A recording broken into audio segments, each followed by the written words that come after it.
নমস্কাৰ, মই মৃণাল কুমাৰ গগৈ। আজি আহিছোঁ আন এটি কবিতা আবৃত্তি কৰিবলৈ।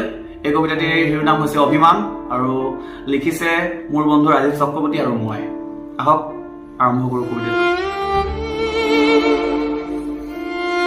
মুখত সামান্য অভিমান আঁকিলৈ তুমি যেতিয়াই মোলৈ চাইছিলা, তেতিয়াই এনে লাগিছিল যেন তুমি মোৰ সৰ্বোচ্চ অধিকাৰ সাব্যস্ত কৰি পেলাইছা আৰু মই কেৱল তোমাৰে হৈ পৰিছোঁ।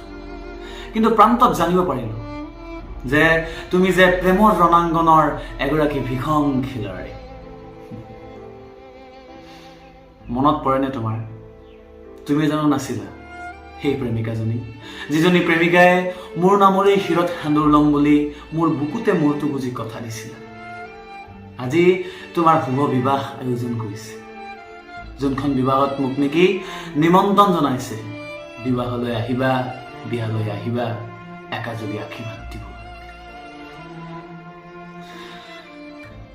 আজি তোমাৰ কাৰণত সুখৰ বৰষুণ, কোনোবা অচিন তোমাৰ ৰজা আৰু তুমি হলা ৰাণী। কিন্তু তোমাৰ মৰম, তোমাৰ আবেগ, তোমাৰ স্মৃতিৰে সজা মোৰে হৃদয়খন আজি ভঙা জুৰি।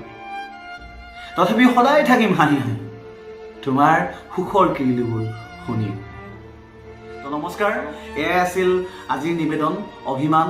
আপোনালোকে মোক সহায় সহযোগ আগবঢ়াব, আপোনালোকৰ মৰম স্নেহৰ সদায় প্ৰয়োজন হ'ব।